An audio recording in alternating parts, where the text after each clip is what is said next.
No helicopters have been procured for me to go to golf course. Thank you. I never said he wasn't a great politician. I'm just saying he's a officer. It's supposed to be an interview. How'd you play out there today?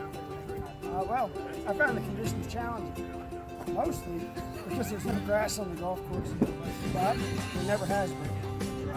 I'm thinking about the swag bag, and I had high hopes for the swag bag. Trash. When you got 3 crevices on the green, your course is trash. What is happening, everyone? Welcome back. Beltway Golfer Podcast, episode 44. Alex Dixon here. We are out here at TPC Potomac at Avenel Farm because it's tournament week. PGA Tour is coming. Wells Fargo Championship starting this week. Not news to probably anybody that's listening to this podcast. It's the first time the tour has come to town in 4 years. We got a podcast for you. Tim Connolly, the head of golf course maintenance. He is in charge of the team that ensures that the grounds, all 18 holes, are looking immaculate and are ready for the stars of the PGA Tour to come play. Unbelievably nice gentleman. Took out 40 minutes of his time in just a few days ago during one of the busiest stretches of his professional career to sit down and tell us about what goes into prepping the grounds and the golf course for the PGA Tour. Told us about his team, what they're going to be doing during the tournament, as well as, a little bit background on him and his career. So it was exciting, and it's timely for what's going on, so I hope everybody enjoys it. One note, it's a recurring theme in this podcast. If you've been listening for a while, I've had audio issues from time to time. I recently invested in a new setup, but unfortunately it wasn't ready for prime time for this interview. So there's a couple spots where airplanes are flying overhead where the audio fades a bit, but I still think it's extremely listenable and a great conversation. And to make it up to Tim, I'm going to be covering a lot of what him and his team are doing throughout the tournament week here on the grounds. I'm going to be following those guys around a little bit, so that should be fun. But I hope everybody enjoys this podcast. Tim Connolly, head of golf course maintenance here at TPC Potomac at Avenel Farm. This is episode 44 of Beltway Golfer. Enjoy. Before we get to the conversation, a quick word about a sponsor of this podcast, Forecraft Cocktails. It's a transfusion in a can, pre-mixed, premium vodka, ginger ale, grape juice, lime juice, ready to go in a can. Absolutely delicious. Locally made in Virginia by a golf obsessive like the rest of us. A gentleman named Turner Lewis founded this company based right in Richmond. He's a small business, the kind of business you want to support. It's a fantastic drink. It's perfect for the course. Forecraft sponsored this podcast a bit last year as well, and where they can be found has grown quite a bit in the last year. Go to their website, forecraftcocktails.com. They've got a store finder. They're in all of the total wine and beverage in Northern Virginia, but they're also at a lot of golf courses now. So if you go to your local club and they don't have it, ask them, especially if you're in Virginia. forecraftcocktails.com. Give them a follow on social media. Go check it out. It's a great drink. We are back out at TPC Potomac at Avenel Farm. It's the third podcast in the lead up to the Wells Fargo Championship, which is at the time of this taping next week. And I'm sitting here with Tim Connolly. Tell us your title. I'm the director of golf course maintenance. The director of golf course maintenance. We've got a PGA Tour tournament, the Wells Fargo Championship, coming next week, and you're essentially in charge of the golf course. Yeah. I am essentially a golf course superintendent, as it is known as at many other golf clubs. So I'm in charge of the maintenance of the entire facility. It's a 220-acre property. We plant grass greens, tees, and fairways, tall fescue roughs, and fine fescue native areas with some other species mixed in. I have to say, so I got here, maybe 20 minutes ago, and you gave me a little tour of the maintenance shop and your facilities. Today's Wednesday. This all gets started in under a week. You seem rather calm. I think there's some fatigue mixed in there too. Gotcha. But no, we have made a lot of preparations to ensure this is going to be a successful event. Yeah. That doesn't happen over a course of a few weeks. It's it's months and months of planning.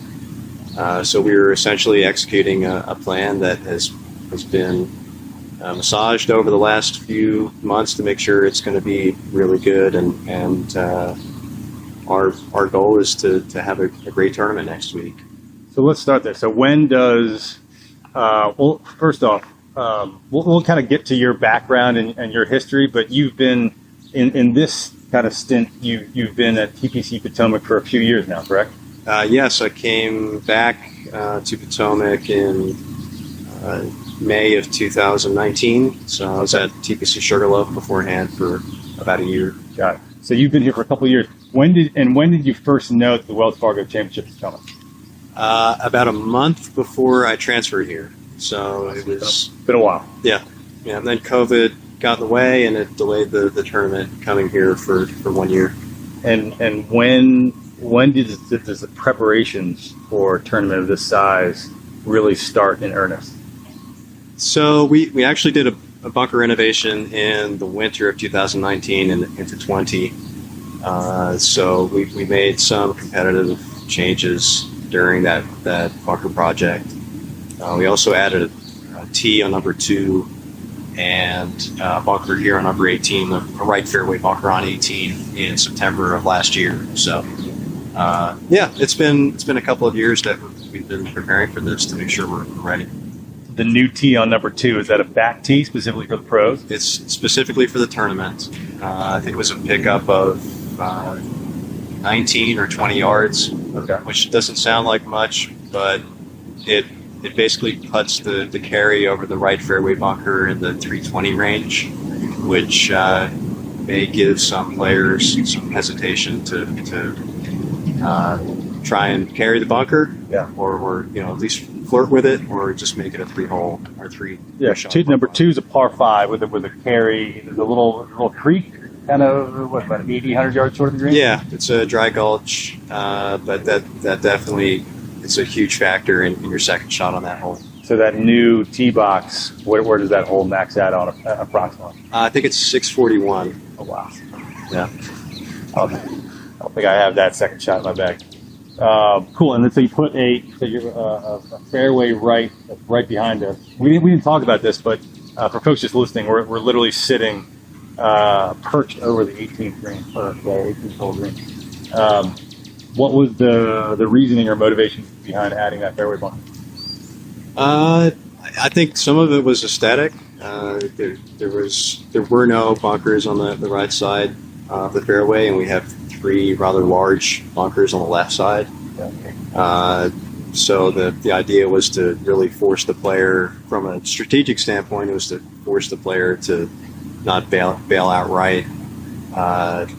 The angle into 18 is better on the right side of the fairway. Okay. So the player is going to have to really think about whether or not they're going to aim for the center of the fairway or aim for the right side, and maybe possibly have a better angle into the green. Right. Okay. So you mentioned that you have a staff of about 26, you said? Yes, we're at 26 right now. And that's regardless if the Wells Fargo was not coming. That's your team. That's correct. So it's a seasonal staff, so we usually have about 17 full-time employees who work throughout the winter. But we also have a group that takes the winter off and they come back in the spring. We wanted to bring everybody back a little bit early this year to make sure we have enough staff on site to prepare for the tournament. So they came back about 2 or 3 weeks ahead of schedule. I got the honor to come out and play the course on Media Day, which was about 2 months ago. We just chatted about, and at Media Day, and I think I'd met some at a different tournament actually down in DC at East Potomac. I'd met an Avenel member who had mentioned the mat program, right, which is in preparation of this to preserve the fairways. On Media Day, we were hitting off. Is it just called a mat, or is there a fancier name for it? It's actually made by a company out of England. It's called a Spurk Strike Mat.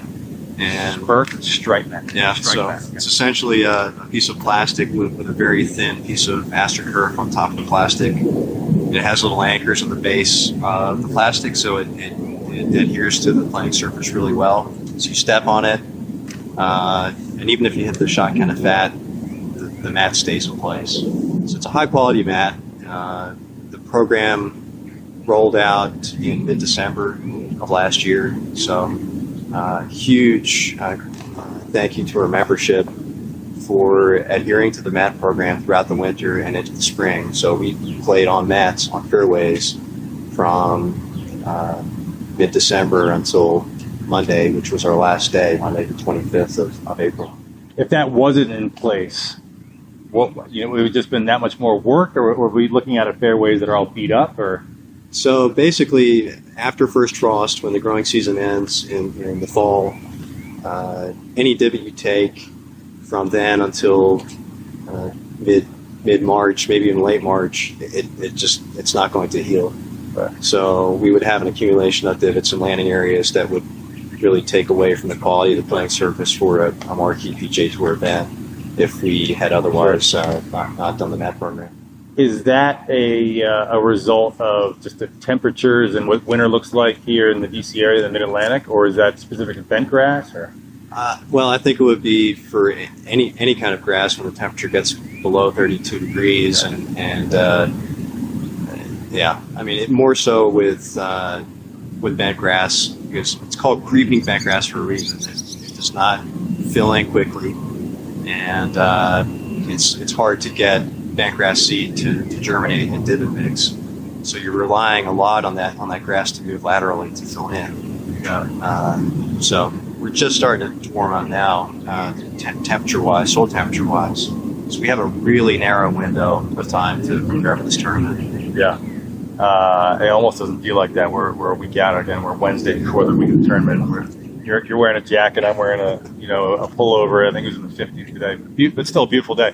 But I thought those strike mats were, it took a couple holes to get used to them.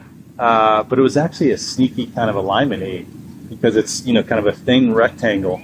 And the first couple times I laid it down, and I kind of I got pushed a couple right. I kind of stood back and I was like, okay, I'll line that up right. So you said you have a team of 26. Now that the tournament week is here, you're going to get some help from elsewhere? Absolutely. Yeah, we started our volunteer registration in January, and I think we have a total of 56 volunteers coming into the tournament. Some of them won't work the full week, but many of them will. But for any given shift, whether it's a morning shift or an afternoon shift, we'll have about 70 people on site getting ready to roll out and prepare the golf course. And who are these folks? Are they superintendents or greenskeepers or maintenance guys from other courses? Or we have assistant superintendents, assistants in training, technicians. We have some interns from local clubs that are going to help out. We also have a lot of students. Big shout out to Horry Georgetown. They have a group coming up from Myrtle Beach, which is really, really nice to have them here. And Rutgers has sent up a few students too, which is great. And obviously, University of Maryland has some support too. So really, it's great to have students here. I think there's a lot to learn, and it's also a great networking opportunity for everybody who goes out to help out during tournament. Yeah, no, I imagine someone in your business is a heck of an experience just kind of working an event like this. So while they're here, I'm kind of curious about, again, I'm coming at this from, I don't know a lot about what goes into the agronomy aspect and the maintenance aspect of a PGA Tour tournament. So come tournament week, so you've got, you said about an extra 60, so now you get a team of 80 to 90 folks. What about Thursday through Sunday, during tournament play? What does that look like? Are there people setting their alarms to wake up after the tournament's over and working through the night, or yeah? So our schedule this week during advanced week is basically we're working sun up to sundown. But during tournament week, obviously we can't work while there's the competition is going on. So we have an AM shift and a PM shift. The AM shift. We'll have a morning meeting about 4:30. We'll try and roll out about 4:45, And the first tee time, this is a full field PGA Tour event, so we have 156 players. The first tee time Thursday and Friday will be 6:50, which is early. So we have a narrow window of time to prepare the golf course without disturbing anybody. So we have to do that in a manner that is efficient, and that can be difficult when it's pitch black out. So we start that routine, that morning routine, on Monday of tournament week.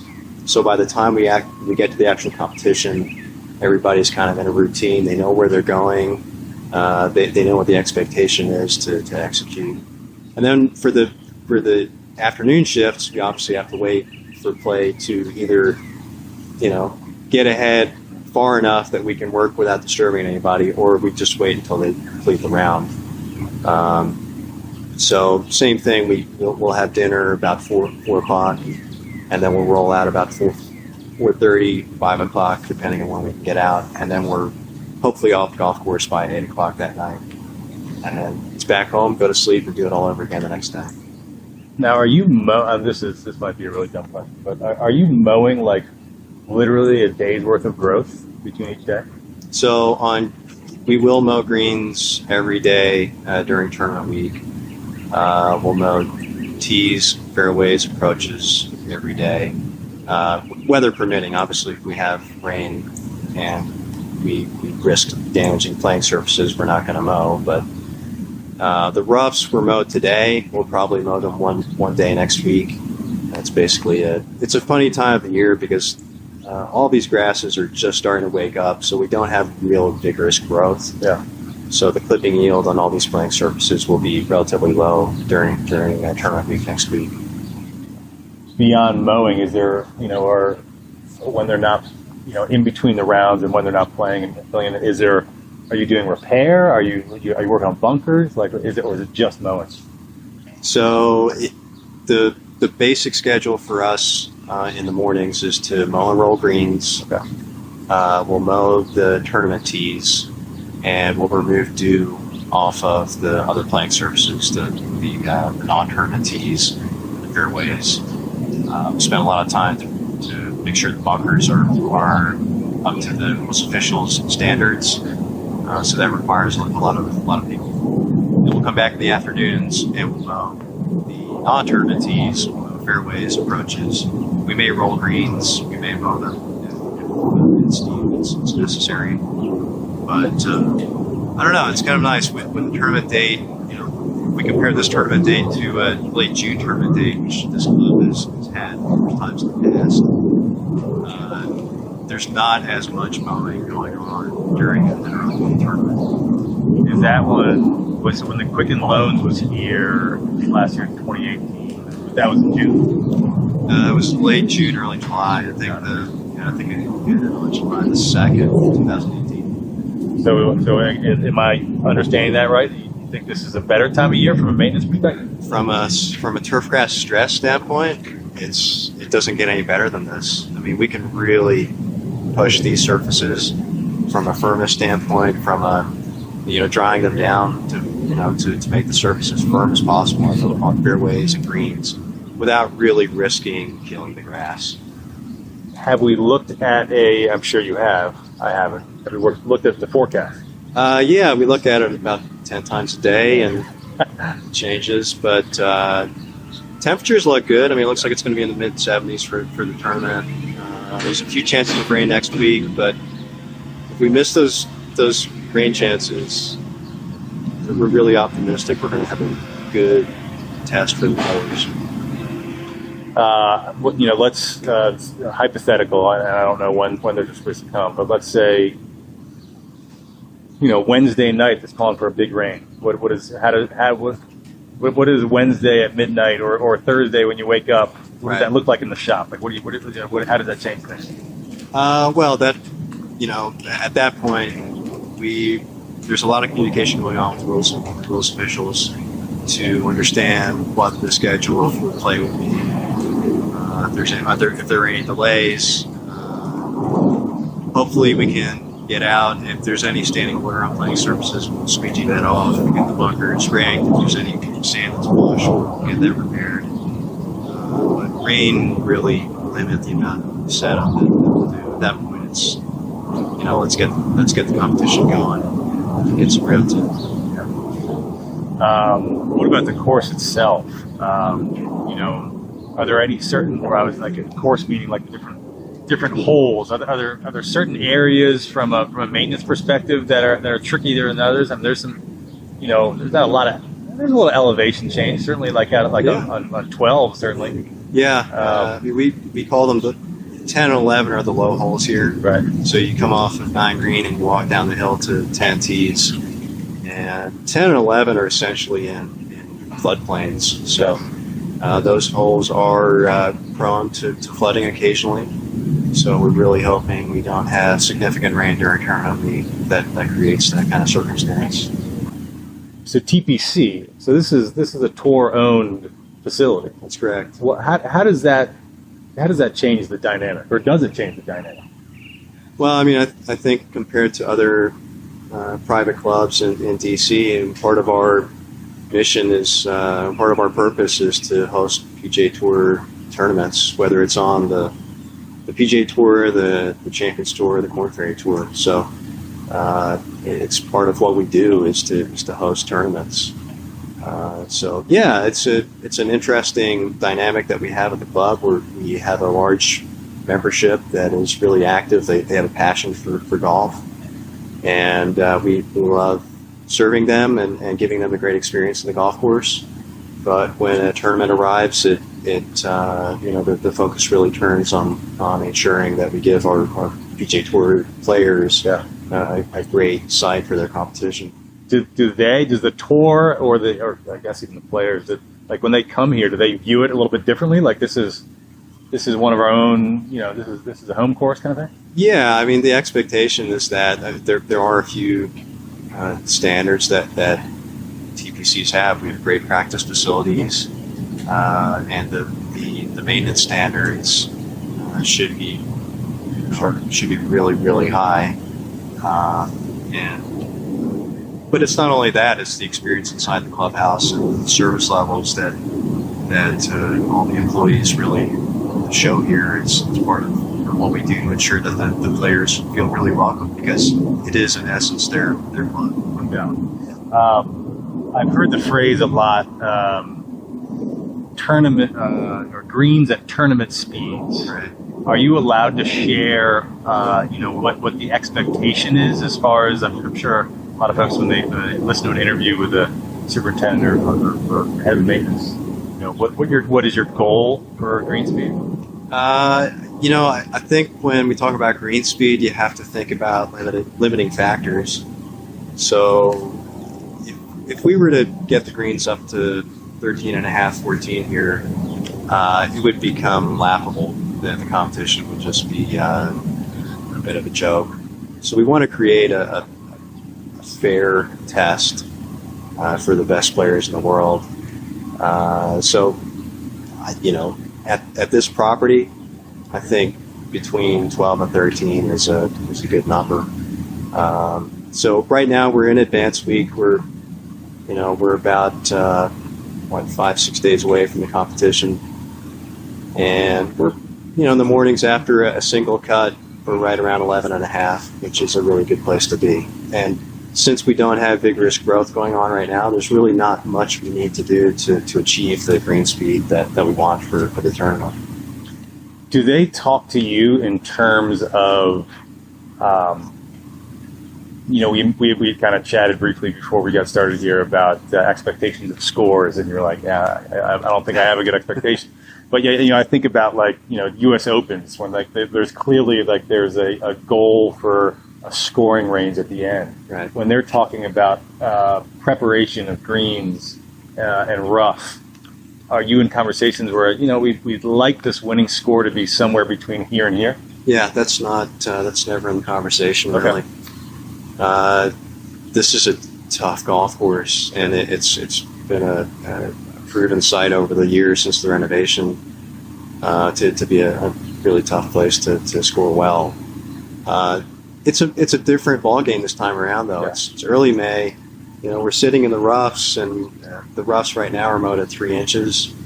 and they're not as And it's thick. dense. It is dense, but it's not as thick and as unforgiving as it would be in late June, early July. So that's I think will affect scoring. But the firmer we can keep the greens, I think that will help defend the golf course a little bit. Let's talk about you specifically for a minute, because this is, I alluded to it earlier. You've been here since 2019, this stint, but you were here for quite a while before. So we'll get there, but let's kind of go back to the beginning. Like give us the high level overview of how you got into golf, how you get into agronomy, and walk us through. You don't have to go into super detail, but give us Sure. like your career path. Well, I was actually born in Ireland, and we came to the United States when I was 7. I started playing golf. My parents play golf in Ireland. And then we came here, and they didn't have time to play. But What part of Ireland? Cavan. It's just south of the Northern Ireland border. So, yeah, I started playing golf when I was 14. There was a local 9-hole golf club in Salisbury, Maryland, called the Salisbury House Golf Club. Still around, and it's a great little 9-hole golf course. I started working there at that golf club when I was 16. From there, I went on to a grow-in of an executive golf course close by, and I got to see what it was like to turn a soybean field or a cornfield into a golf course, and I got a really good education at turning, nothing into something. So you're part of creating a 9-hole golf course or executive golf course. Yeah. It was myself, the owner, who was he was also a really, really good golf player. He probably played with Fred Funk at the University of Maryland. His name was Larry Jones. Really, really good person. He was great to me, especially in my formative years in the game and in the business. Now, unfortunately, it closed recently. It's called Horsebridge Golf Course. Okay. It was, but that was a really good training ground for me. And from there, I went on to work at a few clubs. One down in Ocean City and one closer to Salisbury. And from there, at that point, I had graduated with a degree in English from Salisbury University.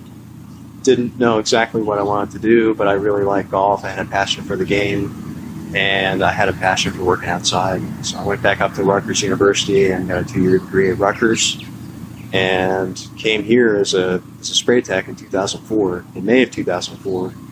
And in June of 2004, I worked my first PGA Tour event, which was the Booz Allen Classic, as it was known then. Adam Scott won the tournament, and that week had a huge impact on me to see thousands of people coming to the golf course to enjoy watching professional golf. And I got to see the golf course on TV and see my hard work on TV, but that made a really, really big impact on me. So I stayed here for a number of years to go through the renovation. I was promoted to assistant golf course assistant superintendent, and from there, it was time for me to become a superintendent, and went down to Peninsula Golf Country Club in Delaware for a few months. From there, I was asked if I wanted to come back to join the TPC network, and went up to Princeton, New Jersey to TPC Osnoplana, which is a great golf club. This is about what year? 2012. Okay. So it's not to hit pause real quick, but to back up a little bit. So that means you were still working here when this course went through a renovation. Yeah, I feel privileged to have worked at both the old TPC Avenel, as it was known then, and to see it be transformed into what it is today. The old golf course had some really good golf holes on it, and I liked it. But to see what Steve Winsloff and PGA Tour Design Services did here in 2007, 2008 was really special. They turned a mediocre golf course from a tournament standpoint into a really formidable test for the players. For those that either never saw it or will be out here maybe for the first time, but they're listening to this, like what are some of the most dramatic changes pre-renovation for the golf course to what it is today? when it was built, I think, I'm not an architect by any means, but it certainly had an element of stadium golf design as a part of the overall look of the golf course, with massive mounding around greens. Even the terrain that separated some fairways, there were big spectator mounds. The bunkers were kind of saucer-shaped. It was a good golf course. I really did enjoy it, not only from working on it, but also playing it was fun. But Steve really injected more of a naturalistic look to it. I think he drew a lot of inspiration from clubs in Philly and up in New York. The bunkering is much more naturalistic. The greens complexes are outstanding. The greens have a little character. The fairways are really narrow, so it really puts an emphasis on accuracy off the tee. The greens are small, so it's really a very difficult test. But it also has some really nice aesthetics too. We have a lot of naturalized areas that frame the holes nicely. And we also did a big wetland restoration that really comes into play, especially on 6, 10, and 11. 10 and 11, 11, that's one of the harder holes on the course, right? It was, I think, statistically in 2017, it was the hardest hole on the PGA Tour. On the tour? Yeah. I know it has got me a few times. When I came out and played on media day, a lot of the kind of wetlands were really cut down. In the last couple months. Has that grown up quite a bit? It's grown up a little bit, yeah. We'll have a frost tonight, maybe another one tomorrow night, so it's going to knock a lot of that kind of vegetation back. But I'm more curious about 13 and 14 are both, I don't know what they tip out at, but 13 is 360, I believe, and 14 is 300. So 14 is a true drivable par 4. Yeah. 13, people will go for it on 13? Most players will go for it. That's really perched up there. If you miss, you can be in trouble. Oh, I'm sorry, 13. 13, sorry. Yeah, 13, nobody goes for that green because there's so much trouble around the green. 14, most players will go for it. I would imagine that'll be a good area as a spectator to kind of camp out at. There'll be some excitement of that too. Yep. Go back to your past. So I cut you off around 2014. You're just going up to New Jersey.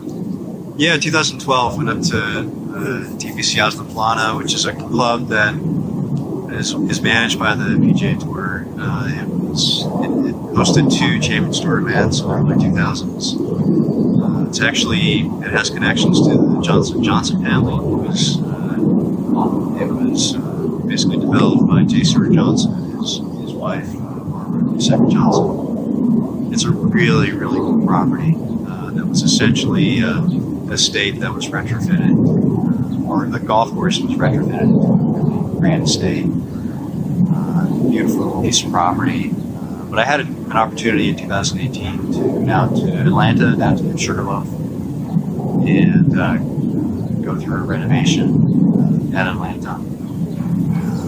Basically going from bent grass greens to 50-hole Bermuda grass greens, and overseeded Bermuda grass fairways to Zealand Swisher fairways. So as an agronomist, as somebody who really has a hunger to learn more, that was right up my alley. I enjoyed my time at Sugarloaf, but there was an opportunity to come back to Maryland in 2019, and I was thrilled to come back to this property, which is a property that really means a lot to me since I was here in my early years. So now I hear you explain that decision. Did you say earlier in this conversation that you found out that this tournament was happening a month before that decision? Yeah. So that I would imagine that played a little bit of a role in the decision, or no? Yeah, a little bit, absolutely. I mean, we hosted a Champions Tour event at Sugarloaf, and ironically, their tournament is the same weekend or the same week as our tournament next week. So yeah. Everybody was great treated me really, really well in Sugarloaf, and enjoyed that property a lot. But this is kind of a home game for me, so this is nice. Yeah.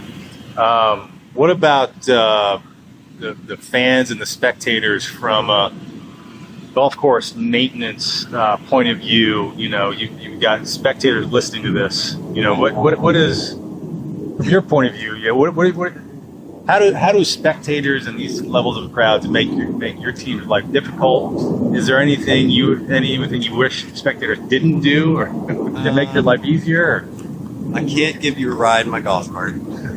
That's probably number one. But no, it is awesome having spectators coming to your golf course. I hope everybody who comes out next week has a great time. And you know, it's really special to have that many people come out to your facility. Yeah. So I just hope everybody behaves themselves and makes it home okay at the end of the day. I'm sure we will. Well, it's great that it seems like we're going to have good weather. I will ask you, it sounds like you weren't here. And I just want to touch on this real quick. But so last time PGA Tour tournament golf was specifically here in the DC area 2018. Yeah. I looked this up. So I was at that tournament, but I didn't remember a lot of specifics, so I had to go back and do some research. Right. But I thought this was pretty wild. And you weren't here, so maybe might not be able to speak to it. But in 2018, I think the winning score was 21 under. Yeah. And the year before, it was only 7 under. But what's even more interesting is that the course record here, which is 62, I believe, was set in the 2018 tournament by 3 different players on 3 different days. Yeah. And do you remember? I mean, you weren't here, but do you remember the difference between those 2 years on why the scoring was that? It was just heat, or the winning score, I think, is it doesn't tell the whole story, because Molinari absolutely whipped the field on Sunday. I think he won by 8 shots. That's a good point. So second place was a lot closer than -7. Yeah, -13. I mean, he played a magnificent round.